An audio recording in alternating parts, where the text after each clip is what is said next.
All right, stocks, bonds, or bet on tonight's game? Well, for some young investors, it apparently is the latter. A new survey finding sports betting is starting to take the place of traditional investing for some Gen Zers. More than half say that they have redirected money that they planned to invest and bet it on sports instead. All right, that's a bold strategy, Cotton. Let's see if it works. Let's bring in our chief business correspondent, Taylor Young. It's pretty startling when you think about it. This is money that they had actually set aside to build for the future. Yeah. So what do you make of this? Yeah, so I think that's the point that really stood out to me, right? Because this is really a mindset. So Betterment surveyed 1,000 investors across all age groups, and 52% of Gen Z investors said that within the last year, they took money that was meant to go towards investing for their future and instead used it to bet on sports. And this goes far beyond just an occasional bet.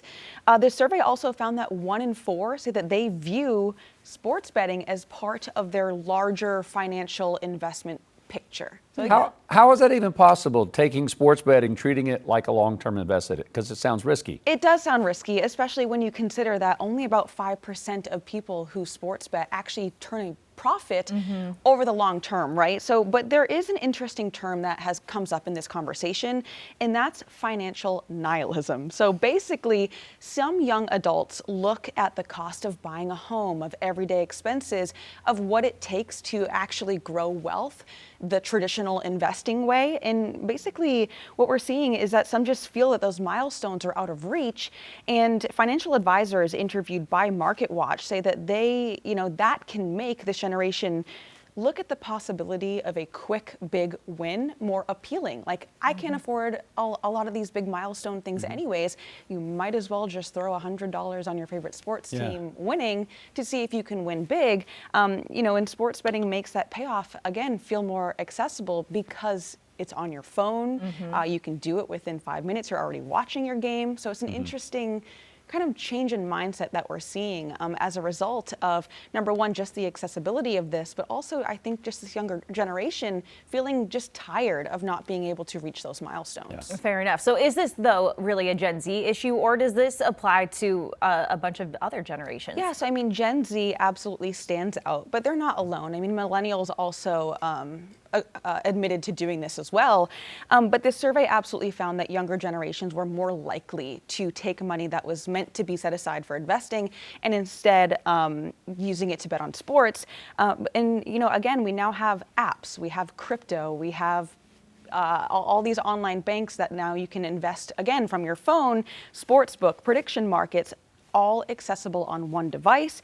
And for some, the distinction between investing long term and kind of making a bet on, again, your favorite sports game is just more appealing, and they don't see the risk as being as high anymore. It can also be more immediate. Yeah. Long-term investing, true, yeah. you're waiting decades sometimes on a return. Right. This is right after the game's over. You've got an outcome.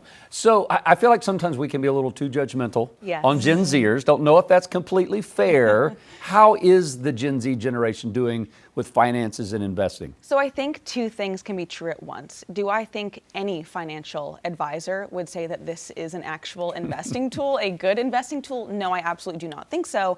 But when you look at the data, which I think was actually kind of surprising when I researched this, is that Gen Z is actually doing very well when it comes to investing. They are investing, data shows, at a younger age than started investing at a younger age than millennials did, usually around 19 years old, when millennials were more into their 20s. So they're taking advantage of 401ks, their Roth IRAs, outlier portfolios that they can now just do on their phone. So again, I think two things can be true at once. There might be another riskier version of investing, if you want to even call it that, for this generation, but they are also not avoiding investing at all. Yeah, Okay. it's so much easier now. I mean, in North Carolina, sports betting Yeah, being legal. all the ads. And it's hard to think, though, too, because you see people win big, but they bet a lot of money in the first place. Yeah. So in order to get those really life-changing wins, I feel like you have to put a lot of money on the line. And you don't often hear about the amount of losses either.